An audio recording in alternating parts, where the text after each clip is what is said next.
आपका साथ हमारा प्रयास, हम सब मिलकर करेंगे क्षेत्र का विकास। यह कहना है तनुजा रशीद जी का। जी हाँ, नमस्कार, मैं आमिर।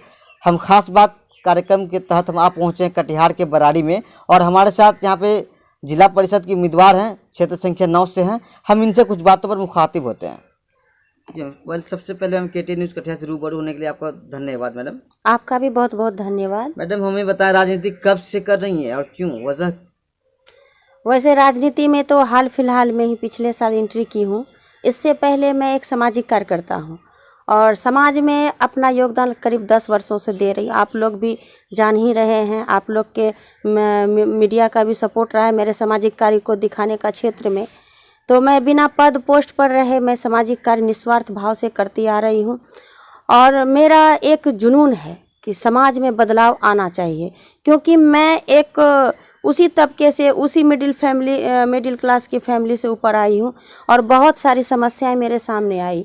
तो मैं चाहती हूँ कि अगर मैं कहते हैं ना, मनुष्य एक सामाजिक प्राणी है, तो सामाजिक प्राणी है तो समाज हमारा परिवार है। तो हम अगर इस समाज से निकले हैं पढ़ लिख कर, तो हमारा कर्तव्य बनता है कि हम समाज के लिए कुछ करें, समाज की समस्याओं के लिए लड़ें, समाज की समस्याओं को दूर करें। और इसलिए पिछले साल मैंने राजनीति में एंट्री किया और अभी मैं जिला परिषद चुनाव लड़ रही हूँ, जिला परिषद सदस्य के लिए।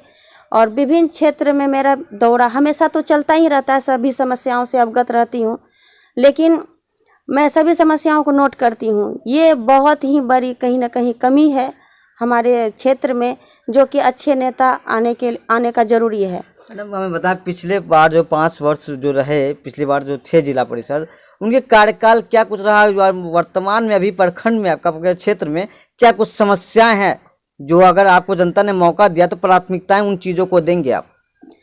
देखिए, प्रेजेंट में जो थे उसके बारे में तो जनता भली भांति जानती है। मैं किसी पर टीका टिप्पणी नहीं करूंगी। मैं अपने काम पर वोट मांग रही हूं, मैं अपने काम के लिए जानी जाती हूं और हमेशा समाज के लिए तत्पर रही हूं और आगे भी रहूंगी। मेरे कहने का मतलब है, मैं एक महिला हूं, मैं हर घर जाती हूं और महिलाओं की समस्या, अनेक समस्याएं हैं। जैसे गर्भवती महिला है, उसको पौष्टिक आहार नहीं समय पर मिल पाता है, बहुत सारी योजनाएं आती है, उन तक नहीं पहुंच पाता है। और कितने गरीब तबके के लोग जो रहते हैं, घुटने भर पानी आंगन में, बारिश का पानी जम जाता है। तो यहाँ पर होना चाहिए जनप्रतिनिधि को कि वहाँ मनरेगा के तहत मिट्टी भरपाई की जाए। जो एक पेट खाने के लिए मजबूर है तो वो मिट्टी कहाँ से भराएगा। ऐसी समस्याएं हमारे सामने आती है। और भी बहुत सारे हैं। पुरुष तो 2 पैसे कमाने के लिए वो घर से बाहर रहते हैं, वो आए, खाना खाए, गए, लेकिन सारी समस्याओं से जूझ तो महिला रही है। इसलिए मैं घर घर जाती हूँ, घर में बैठती हूँ, सारी समस्या को ऑब्जर्व करती हूँ। तो मुझे लगता है कहीं ना कहीं मैं समाज का कर्जदार हूँ।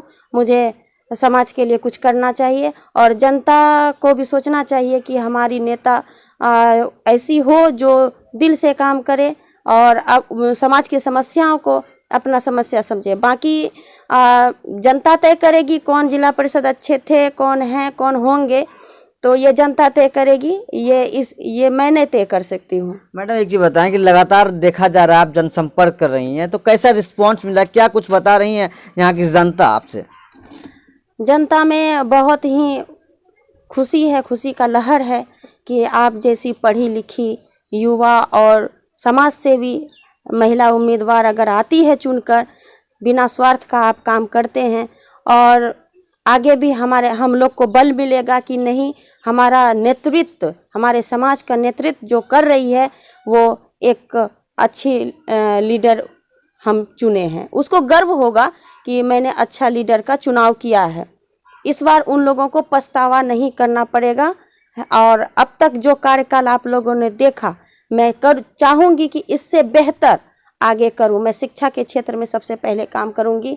मैं विभिन्न बस्तियों में जाती हूँ, देखती हूँ, चाहे SC ST हो, अल्पसंख्यक हो या फिर निचले तबके के लोग हो, सभी में शिक्षा की कमी है। उनके लिए जागरूक करूँगी, कैंपेन चलाऊँगी, अभियान चलाऊँगी।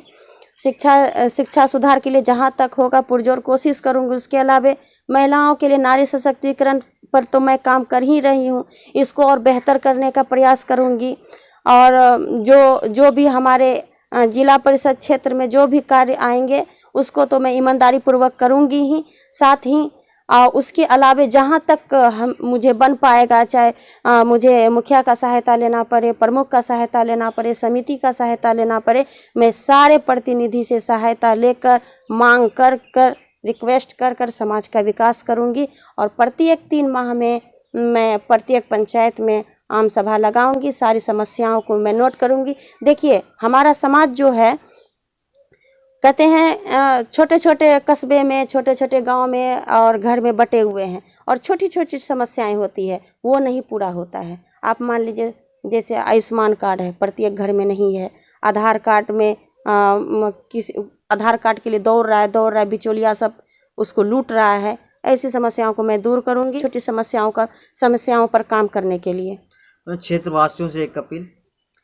मैं क्षेत्रवासियों से यही अपील करना चाहूँगी, मैं सिक्कट की बेटी, आपकी बहन, अपना सारा ऐशो आराम, अपना निस्वार्थ भाव, ऐशो आराम छोड़कर निस्वार्थ भाव से आपके बीच आई हूँ, आपका सेवा करने आई हूँ और दिल से काम करूँगी। आप मुझ पर यकीन कीजिए, मैं आपके यकीन पर खरी उतरूँगी। मुझे उम्मीद है जिस तरह से आप सबों का जन समर्थन मुझे मिल रहा है, मुझे उम्मीद है मैं चुन कर आऊँगी तो आप लोगों को गर्व होगा कि मैंने बहुत अच्छा लीडर अपना चुना है, जो हमारा नेतृत्व, हमारे समाज का नेतृत्व कर रही है।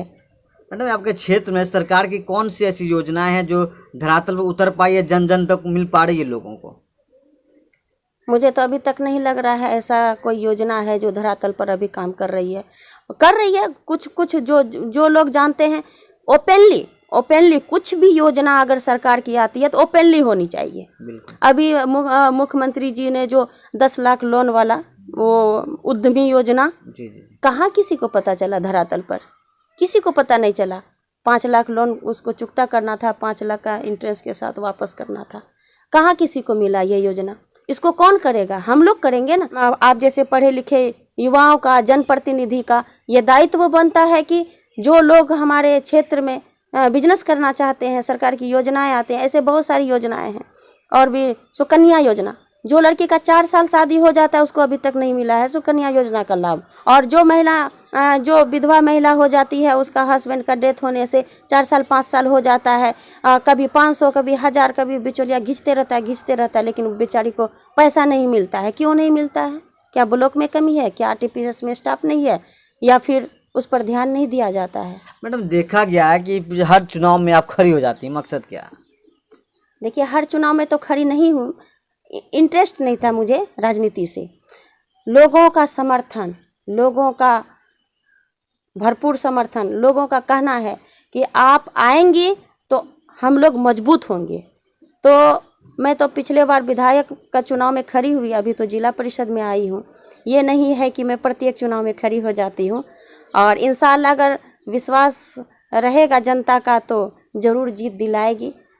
लेकिन मेरा जो रुचि है, जो इंटरेस्ट है, वो समाज की ओर है, इसलिए कि मैं समाज में बदलाव चाहती हूँ। मैडम, आप दूसरा क्षेत्र भी चुन सकती थी, राजनीति में आना क्यों पसंद किया? राजनीति में आने का मतलब है कि ये मैं सरकार की योजनाओं को भली भांति अपने हाथ से कर सकती हूँ, जनता तक पहुँचा सकती हूँ, और मुझे बल मिलेगा राजनीति में, मैं सरकार की योजनाओं तक पहुँच पाऊँगी और मेरा रास्ता क्लियर हो जाएगा। जनता की सेवा करने के लिए मजबूती मिलेगी। सरकार के जो हमारे अंदर जो काम आएंगे, फंड आएंगे, वो ज़मीन तक लाने का काम करूँगी। बहुत सारे चेहरे हैं मैडम सामने, कैसे चुनावी में कैसे देंगे, सामना करेंगे इनका? चेहरे तो बहुत सारे हैं, ये जनता तय करेगी कौन सा चेहरा मेरा काम करेगा, ये जनता तय करेगी। पूरा नाम बताइए। मेरा नाम तनुजा राशिद उर्फ तनुजा खातून। किस क्षेत्र से? ये मैं प्रादेशिक निर्वाचन क्षेत्र संख्या 9 से हूँ, जिसमें जगदीशपुर, सुजापुर, कांतनगर, सिसिया, बकिया सुखाय, विशनपुर और सिक्कट पंचायत आते हैं। Thank you so much.